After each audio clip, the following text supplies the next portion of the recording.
Bueno, lo primero agradecer a la organización y sobre todo a Fernando, que no sé por dónde estará, que me haya invitado a un tema tan interesante como el de plantear cómo va a ser las ovejas en el futuro, ¿vale? Y sobre todo un poco plantear las líneas sobre las que va a versar este foro, ¿no? O sea, ¿podemos poner la presentación, por favor?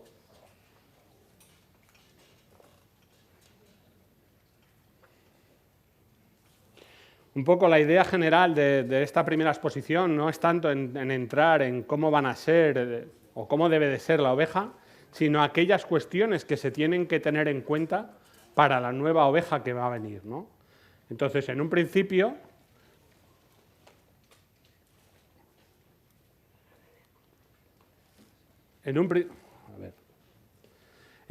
me pidieron hablar sobre qué oveja vamos a necesitar en un futuro, ¿no? Y la realidad es que me dijeron, vale, haz la charla que quieras pensando en qué oveja vamos a utilizar. Y claro, lo primero que se me viene a la cabeza a mí, ya sabéis qué son, empezamos a hablar de números, empezamos a hablar de curvas de lactación, empezamos a hablar de composiciones de leche, de recuentos celulares, de urea. Eso me lleva a pensar en las diferentes producciones que se producen a lo largo de las diferentes lactaciones. Si hay diferentes lactaciones significan que hay diferentes partos, eso me lleva a pensar en reproducción, en fertilidad, en prolificidad, en cuántas inseminaciones, cuándo, dónde, a qué grupos, cuántas necesito para dejar gestante una hembra. También necesito saber que voy a tener una edad al primer parto, luego voy a tener que pensar si la estoy haciendo muy pronto o muy tarde, si eso va a repercutir en la mortalidad de mis animales, cuándo se mueren, por qué necesito tanta reposición, cuántos son los datos de mortalidad, cuándo aparece, cuáles son las causas. Y entonces llega Fernando y me dice, prohibido tocar datos. Con lo cual, ¿qué significa eso? Que a mí me han sacado de mi zona de confort. Yo donde vivo alegre es ahí, es dentro de esos números. Donde vivo tranquilo y donde puedo hablar es dentro de mis números, pero de pronto me dejan otra vez con la hoja en blanco, ¿vale? Y tengo que hablaros de cómo va a ser la oveja del futuro.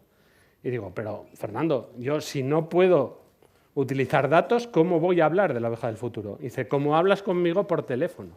No es sencillo esto, porque con Fernando puedes hablar muchas horas por teléfono, ¿vale? Y la realidad es que, claro, plantear cómo va a ser la oveja del futuro es muy complicado. Entonces, lo que planteamos es verlo de otra manera. ¿Cómo va a ser el marco en el que va a estar esta oveja en el futuro? Lo primero que tenemos que tener en cuenta es que esta oveja se va a encontrar dentro de un marco de producción. Y queramos o no queramos, eso es lo de menos. Nosotros no tenemos necesidades o nosotros no tenemos la capacidad de cambiar el marco en el que va a estar esta oveja, ¿vale? Nos tendremos que adaptar a él. Y ese marco va a estar marcado, por un lado, por todas las políticas agrarias comunitarias. Y podremos estar de acuerdo o no con ellas, ¿vale? Pero nos las van a imponer. Es decir, vamos a hablar de la PAC, vamos a hablar del Green Deal, vamos a hablar de las ayudas Next Generation. Pero por otro lado, y no menos importante, tenéis que tener en cuenta que hay estrategias nuevas, que hay situaciones nuevas, en las que los consumidores han estado influyendo de manera muy importante sobre los legisladores, ¿vale? Y los legisladores al final les han hecho caso y nos han impuesto todo el concepto de lo que es digámoslo así, la estrategia de la granja a la mesa. Y la estrategia de la granja a la mesa, protege a la oveja está bien, como el concepto, ¿vale? Pero está bien, como concepto no está mal, pero bueno, digámoslo así, todos los legisladores han ido hacia líneas como son el tema de la nueva estrategia común en la Unión Europea, que es de la granja a la mesa, pero nos ha llevado también a conceptos de bienestar animal muy importantes. Y pensar que estos conceptos de bienestar animal nos van a influir de una manera muchísimo más alta de lo que estáis pensando, ¿vale? Es mucho más alta de lo que yo pensaba hace 2 años, ¿vale? Y ya tenía, digamos, mis temores acerca del tema de bienestar animal. Pero la realidad es que va a ser muchísimo más complicado. Y todo esto en un nuevo marco, en el marco de la sostenibilidad, que la habéis oído hasta la saciedad, ¿vale? La habéis oído que la sostenibilidad es importante. Pero la realidad es que la sostenibilidad se ha de conseguir en todos los frentes. Se puede ser sostenible económicamente, pero a lo mejor medioambientalmente no. Y en ocasiones, generalmente, lo que más nos va a fallar es la sostenibilidad de tipo social. Es nuestro principal fallo.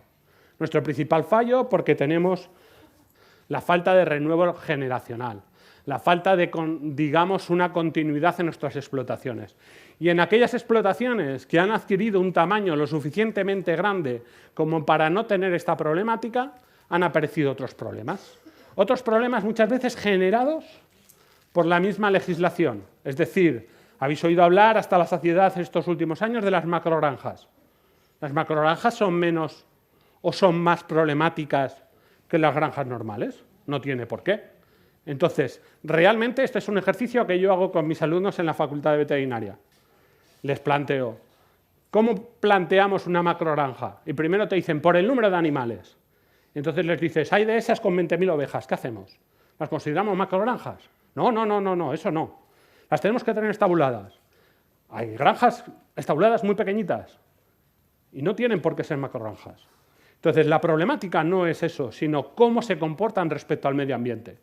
Puede ser una granja muy grande y tener un muy buen comportamiento respecto al medio ambiente, no tener ningún problema. Esto hay que tenerlo muy en cuenta. Entonces, es muy diferente, pero vienen líneas de trabajo, como van a ser todos los conceptos que van a venir de emisiones que van a estar legisladas. No penséis que esto lo vais a poder controlar vosotros, no. Va a haber legislación. Hay reales decretos ya preparándose sobre las emisiones. Y emisiones tanto de estiércoles como de gastos de energía, etcétera, etcétera. Y todo esto va a ser parte del futuro. Pero además de esto, hemos de pensar en los modelos de granja. Y para los modelos de granja yo creo que estaría bien plantearnos qué había en la televisión en los años 60 y 70. Y en la televisión en los años 60 y 70, ¿qué había? Una cadena. ¿Vale? ¿Y qué había en esa cadena? De todo. ¿Y cómo eran las granjas en los años 60-70, antes de entrar en la Unión Europea? De todo. ¿Vale? Así eran. Realmente no había grandes diferencias. En finales de los 80, primeros de los 90, empiezan a aparecer un montón de diferentes canales generalistas, ¿vale? Que tienen de todo también, ¿vale? Y esto se podría asemejar a los cambios de modelo que aparecieron entonces. Se empezó a hablar de granjas familiares, se empezó a hablar de granjas que además de la mano de obra familiar incorporaban mano de obra asalariada, se empezó a hablar de granjas como empresas o como modelos empresariales en los que ya tenían un determinado tamaño, en los que ya se planteaban con unas exigencias de tipo social desde el punto de vista de cumplir unos horarios, unos turnos, etc. Pero llegaron los 2000, sobre todo a partir del 2005, 2010, y esto cambió. Aparecieron un montón de diferentes, digámoslo así, diferentes canales, muchos de ellos muy especialistas. Por ejemplo, un canal dedicado exclusivamente al golf no interesa a mucha gente, pero en cambio los que les interesa están dispuestos a pagar dinero por tener ese canal del golf, ¿vale? Y son personas muy entendidas de ese canal de golf, ¿vale? Pues lo mismo nos va a pasar a nosotros. Hemos cambiado. A los modelos que ya teníamos hemos añadido nuevos modelos. Hemos añadido granjas ecológicas, hemos añadido granjas artesanas, hemos añadido microgranjas, que ya no solamente van a darnos un producto, sino que nos cuentan una historia, ¿vale? Nos cuentan una historia de cómo se ha producido ese producto. Nos cuentan la situación, digámoslo así, de que este producto se ha hecho con estos animales, con unas condiciones de bienestar animal maravillosas, con unas situaciones en las que solamente podemos producir 200 quesos al año, etcétera, etcétera, ¿vale? Esos productos pueden tener un valor añadido mucho mayor, porque la persona que está interesada en ese producto está dispuesto a pagarlo, ¿vale? Y esto es importante. ¿Por qué? Porque a todos los modelos que ya había se han añadido estos modelos nuevos. Y lo que está pasando es que está incrementándose la cantidad de modelos existentes, se está diversificando los modelos de granjas que hay, ¿vale? Y esto es muy importante porque cada granja tendrá un modelo de oveja necesario para ella. Y es necesario que entendamos que no podemos estar, digamos, con estructuras fijas pensando en que los modelos han de ser comunes para todos, sino que habrá muchísimos sistemas distintos y muchísimos tipos de ovejas distintos. y que cada uno se tendrá que adaptar a esta nueva situación. Pero si algo sabemos sobre el futuro, es que en el futuro vamos a hacer ganadería de precisión, ¿vale? Eso lo tenemos ya claro, porque ya no es el futuro, esto ya es la realidad. Ya estamos trabajando en ganadería de precisión. Ya tenemos ovejas que tienen un montón, digámoslo así, de utensilios. Antes a nuestra oveja la dejábamos allí y estaba sola. Ahora tenemos una oveja que tiene un montón de medidores. Tenemos ovejas con identificación electrónica. Tenemos medidores para el ordeño que nos miden cantidad, calidad, que nos pueden detectar la presencia de mastitis. Tenemos además separadores automáticos, tenemos medidores individuales como pueden ser los acelerómetros, como pueden ser collares GPS, se puede dar una alimentación de tipo individualizada. Es decir, hay un montón de cuestiones y si nos vamos a pastoreo además podemos hacer un pastoreo mucho más racional basados en la presencia de lo que son el vallado virtual o incluso el control de la cantidad de alimento vía satélite, ¿vale? Y pensáis, todo esto es ciencia ficción. Muchas de ellas ya están siendo aplicadas en granjas comerciales.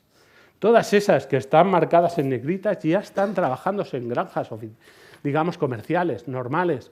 Y algunas, como la alimentación individualizada a través de collares similares a lo que es vacuno, ya se está aplicando incluso en alguna granja. O sea, no es ninguna locura. ¿Qué problemas tenemos? Tenemos problemas de costes económicos.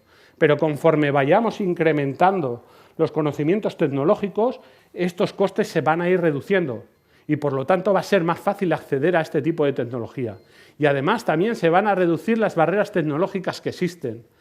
Pero tenemos una barrera muy importante y es la barrera cultural. Nos falta, digamos, todavía la idea de que podemos trabajar con esos datos y esto habrá que cambiarlo. Y esto es lo más difícil que vamos a tener que cambiar. Las nuevas granjas van a entender o van a necesitar entender que necesitan de estas herramientas y van a tener que aprender a gestionar la información por ellas generadas, ¿vale? Esto seguro que va a formar parte de nuestro futuro. Nosotros venimos de una situación en la que teníamos datos globales rebaño y eso nos permitía trabajar en un modelo rebaño, ¿vale? En el mejor de los casos, teníamos algún dato más individual y podríamos ir hacia lo que se denominaban subgrupos productivos. Es decir, hablábamos de ovejas de alta, ovejas de baja, ovejas de media, ¿vale? En el mejor de los casos. O podríamos hablar de gestantes, podríamos hablar de lactantes, etcétera, ¿vale? Este era en el mejor de los casos lo que teníamos. La realidad es que ahora vamos a tener ya datos individuales. Vamos a tener a la oveja individualizada. Vamos a tener datos que nos van a permitir hacer de una manera más lógica esos subgrupos productivos, pero sobre todo nos van a llevar hacia lo que es la gestión individual del animal, ¿vale? Y de esto se hablará en el foro. Hay animales que van a tener que ser tratados de manera distinta al resto, a pesar de que estén dentro de la granja, a pesar de que estén dentro de una granja, pero van a requerir un manejo distinto, ¿vale? Y es muy importante, ¿por qué?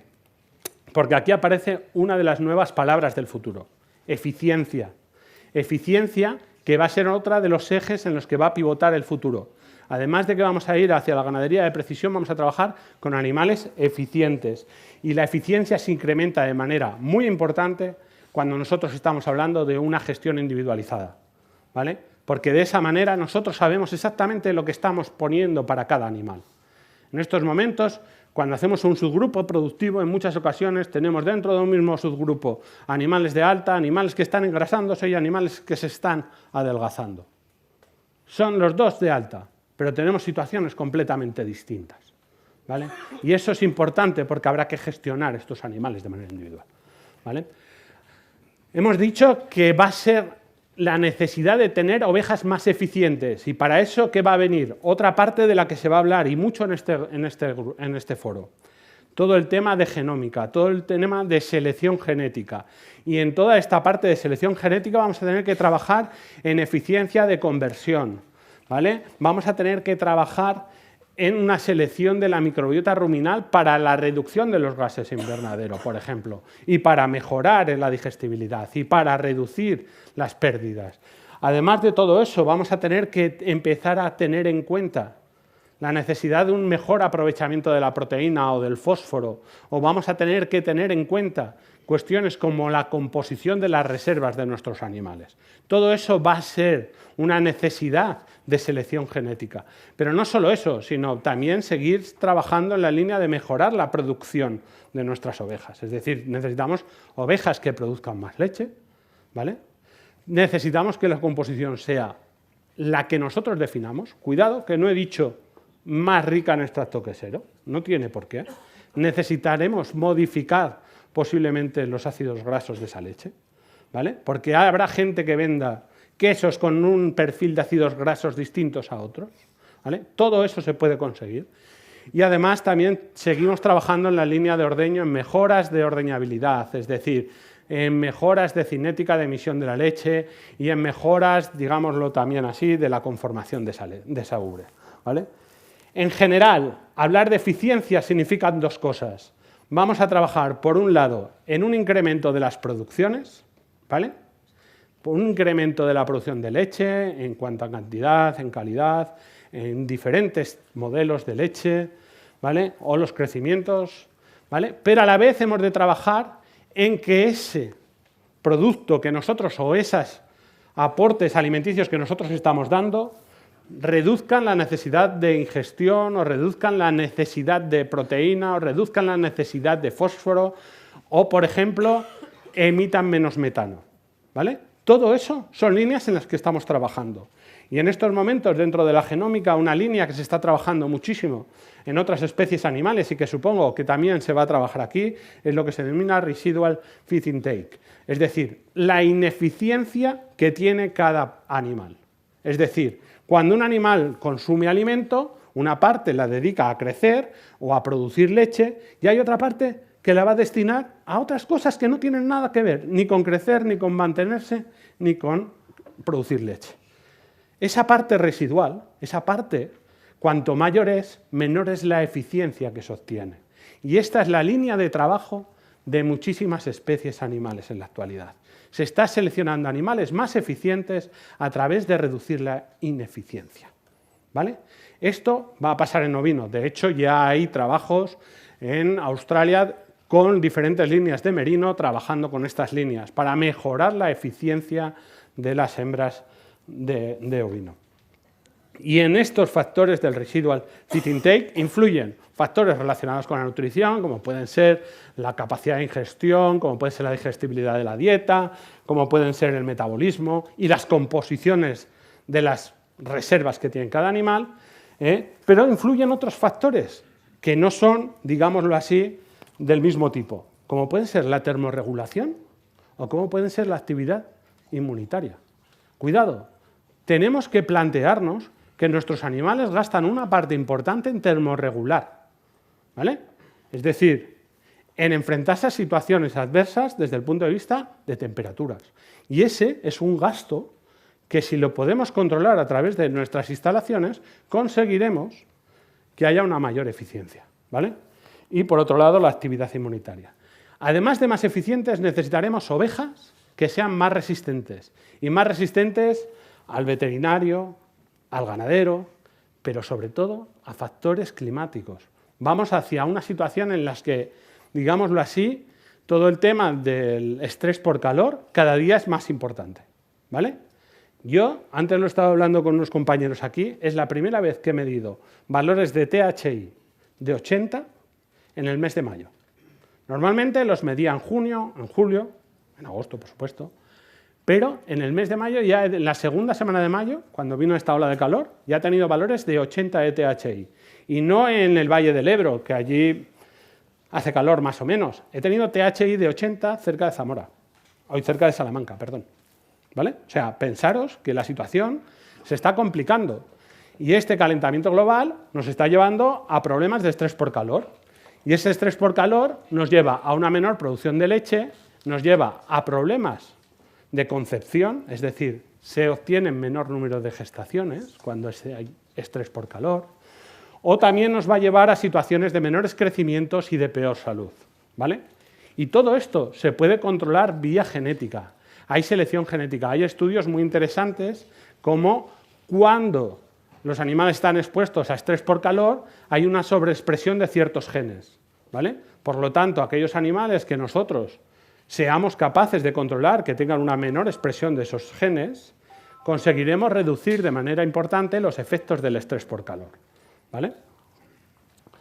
Además de resistentes, vamos a necesitar animales resilientes. Y cuando hablamos de resilientes, van a tener que ser resilientes sobre todo a los legisladores, ¿vale? Porque es el principal enfermedad que tenemos en estos momentos, ¿vale? Y os lo digo así de claro. Tenemos una legislación que ha venido y que no se está sabiendo en muchos casos interpretar de manera correcta, al menos en mi opinión. La nueva estrategia de la Unión Europea, cuando habla de reducir un 50% el uso de antibióticos de aquí al 2030, no creo que se pueda aplicar de manera lineal a todos los sectores. Entenderéis que si porcino tiene un consumo de 250 miligramos por UR, reducir un 50% pasa a estar en 125. Si en ovino estamos en 20, reducir un 50% significa bajar a 10. Y bajar a 10 seguramente va en contra justo de los planes que ellos tienen de mantenimiento de bienestar animal. Es decir, no se puede aplicar de manera lineal. Hay que tener conceptos claros. Habrá especies que tendrán que reducir esa cantidad, otros no pueden plantearse esto. Nosotros tenemos un consumo muy bajo de antibióticos, no podemos aspirar a lo mismo. Pero es que además de eso, lo que se nos ha planteado es que va a venir un nuevo módulo ganadero, que lo vais a ver aquí el viernes, ¿vale? Y el viernes vais a enteraros de lo que viene. El que viene es que aquellas granjas que consumen por encima de la media de cada país, ¿vale?, van a ser penalizadas. Los que tienen un consumo de antibióticos por encima del 50% de las granjas del país van a ser penalizadas. Es decir, el 50% de las granjas de un país se verán penalizadas, ¿vale? Es tan sencillo como eso. Es no entender mucho. Pero imaginaros, si tenemos una media de 20, puede llegar la situación en que podamos tener 40. Eso sería duplicar la media. Y eso podría llevaros, si el Real Decreto que está en ciernes entra en vigor, os podría llevar incluso al cierre de la explotación, ¿vale? Pero no solo eso, es que 40 miligramos en otras especies como porcino no le representaría apenas ninguna extorsión, ¿vale? Es decir, pasar de 250 a 290 apenas supondría cambios. Para nosotros pasar de 20 a 40 supondría el cierre de la explotación, ¿vale? Por lo tanto, por eso os decía que nuestras ovejas han de ser resilientes, sobre todo a los legisladores. Es muy importante que entendáis esto. Pero también es que han entrado en vigor normativas que nos dificultan mucho el uso de antibióticos, ¿vale? Y este uso de antibióticos, ¿dónde lo vamos a utilizar en ovino? En animales jóvenes. Lo vamos a utilizar principalmente en corderos y en reposición. Y resulta que de pronto nos encontramos con que los antibióticos no los podemos usar ni en corderos ni en reposición. O los podemos usar con muchas dificultades en corderos y en reposición. ¿Qué nos va a ocurrir? Que vamos a disponer de menos cantidad de reposición. O incluso se puede ver perjudicado el progreso genético. Y yendo más allá, podemos tener un problema muy importante de bienestar animal, ¿vale? Y todo esto lo están creando las leyes que están viniendo. Y cuidado, porque esas leyes son comunes para toda la Unión Europea, pero la interpretación de las leyes es distinta dependiendo de cada uno de los países. Tenemos situaciones como Francia, que hace lecturas más relajadas de las mismas leyes que hace España, ¿vale? Entonces hay que tenerlo con mucho cuidado. Pero no solo eso, estamos trabajando en temas de bienestar animal. Y el bienestar animal hay que empezar a plantearse muchas cuestiones, porque la realidad es que no estamos siendo conscientes de todo lo que está ocurriendo en nuestras granjas. ¿Se puede considerar bienestar animal que en la actualidad en muchas de las granjas de alta producción menos de la mitad de las ovejas tengan 3 partos? ¿Se puede considerar bienestar animal? Eso queda ahí. Es decir, ¿podremos considerar que tenemos bienestar animal cuando ni siquiera el 50% de las ovejas consiguen tener 3 partos? Las eliminamos por mortalidad, las eliminamos por patologías, las eliminamos por falta de producción, pero menos del 50% de las ovejas llegan a 3 lactaciones. Cuidado con esto, en alta producción. Y esto es muy importante, porque esto estaba pasando en vacuno. Y Vacuno dio un paso atrás. Y Vacuno empezó a meter rusticidad a su cabaña para que aguantasen más lactaciones. Igual hemos de plantear algo parecido. Y aquí también tendrá mucho que decir la genómica. Es decir, también tendrá mucho que decir conseguir estos animales más resilientes, que resistan mejor la presencia de las mastitis, que resistan mejor la presencia de los problemas, ¿vale? O, por ejemplo, otra pregunta para hacerse dentro del bienestar animal. ¿Es bienestar animal no hacer tratamiento a un animal con una neumonía o con una mastitis aguda y enviarlo a matadero? En muchos países de la Unión esto se consideraría falta de bienestar animal. ¿Vale? O sea, planteémonos que el futuro es mucho más complejo. Yo entiendo que tiene una mastitis, que no va a recuperar seguramente la funcionalidad completa de la ubre, que tengo el riesgo de inhibidores en leche, pero podemos eliminarlo. Esto va a ser situaciones que en el futuro nos van a colocar en una situación muy compleja. Y el futuro no es dentro de 25 años. El futuro es dentro de un par, de 3, de 5 años. Quiero decir, todo esto nos va a llevar a la necesidad de trabajar con animales que actualmente estamos eliminando porque nos van a obligar a trabajar con ellos. Porque si no se considerará falta de bienestar animal, ¿vale? O sea, van a cambiar muchas cosas y por lo tanto necesitamos animales que sean más resilientes, es decir, que soporten mejor las infecciones, que no expresen de una manera tan exagerada las enfermedades. Y esto va a ser especialmente importante en lo que se denominan especies menores. Especies menores como el ovino de leche. ¿Por qué? Porque no tenemos muchas o no tenemos apenas medidas preventivas eficaces y en muchas ocasiones las herramientas terapéuticas de las que disponemos son viejas y funcionan mal, ¿vale? Entonces, la selección en favor de animales que sean capaces de resistir estas enfermedades es la herramienta más útil que tenemos en nuestros momentos, porque los laboratorios, por mucho que MSD, que CEBA, que IPRA patrocinaban la charla, ¿vale?, creo que no invertirán de una manera exagerada en nosotros para el futuro, ¿vale? Entonces, la realidad es que necesitamos trabajar en la selección genética, ¿vale? Y necesitamos tener animales que sean resistentes a parásitos en el caso de que salgan a pasto, que eso ya existen numerosas experiencias muy exitosas y que consiguen muy buenos resultados. Que tenemos ya experiencias también en reducción del recuento celular en leche, lo cual es también muy importante, pero nos está hablando de manera indirecta de la reducción del efecto de la mastitis, ¿vale?